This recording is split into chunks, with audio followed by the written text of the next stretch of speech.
Well, Samantha Wills was the golden girl of Australian jewellery in the early 2000s. At just 21 years of age, she created a go-to brand for global A-listers and fashion editors, plus even featured on Sex and the City. Well, since stepping away from her multi-million-dollar business in 2019, the former designer has been helping other entrepreneurs achieve their dreams. And now she's put pen to paper for her latest project, encouraging kids to embrace their creativity with a brand new book. And Samantha Wills joins us live in the studio. Hello, welcome back. Hey. Thank you so much. Before we get on to this exciting new venture, you went from designing jewellery on your kitchen table to seeing your pieces on some very famous faces. Yes. How do you look back on that time? It's very surreal. It was very surreal back then. You know, I started down at Bondi Beach markets, handmaking on my dining table, and to have these women wearing pieces that were created with my hands on the global stage is very surreal.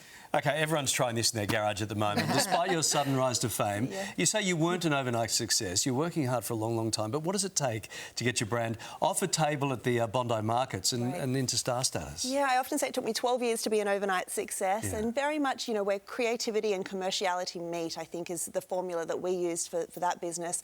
Obviously, it wasn't just myself. There's a lot of incredible people involved, and it really was about persistence. And, you know, we took it overseas. We were presenting over the course of 15 years, and it really rose really quite high. So it was an incredible journey. Yeah. So almost 5 years now since you decided to close the label, or leave the label.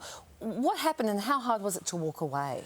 I think as a creative person, you know, over that time, so over the 15-year span of the business, I designed 12,000 pieces of jewellery. So, you know, it was a lot. And I think as a creative person, when that creativity stopped being inspiring, it feels like I was designing jewellery with my hands and not my heart. And I think that was kind of the catalyst for me. It felt a bit like creative block, but I really had to, you know, go through this process to, you know, I'd named the brand ever so modestly after myself. So had to find what that next chapter was. And for me, that was closing the business of that, but inheriting the brand, so keeping my name and being able to work creatively under my name and take that into the next chapter. And that's where this new project comes in. It's fantastic. Speaking of chapters. Marigold's Magic Stars. Yes. Now, what do you hope that parents, but even more importantly, children take away from this? So Marigold's Magic Stars is a story of a little girl who's very creative, and her friends are very good at maths and science. So she sees that they get called smart and intelligent, where her report card says Marigold has a very creative mind. So she worries that she's not smart. And the journey for this is very much around the message of you can't spell smart without art. And I really wanted to write this so that children could see that their creativity is important, their ideas have value. And, you know, I think over time in society, we've kind of relegated the creative archetype to kind of, you know, the drifter or the bohemian. And I really wanted kids to take away that there is a path for creative vocation.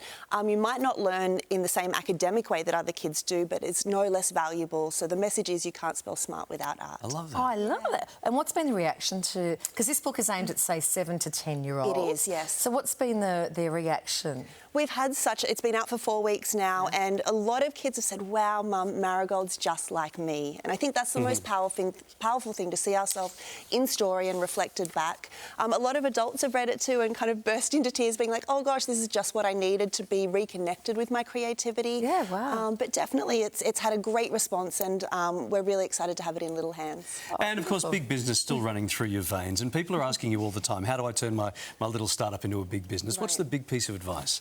I would say the big piece of advice for entrepreneurs is hold the vision tightly, but the path and the journey to get there, be flexible with that. Because oftentimes I think there's things that are presenting along the way, or if something doesn't go how we want it to go, it can be quite crippling, or we can get quite distracted. And all these opportunities are unfolding around us. So yeah, hold the vision tight, but the path be flexible. Stay passionate. Yeah. Oh, that's such a beautiful message, and it comes in a beautiful little case too, which is very creative and gorgeous.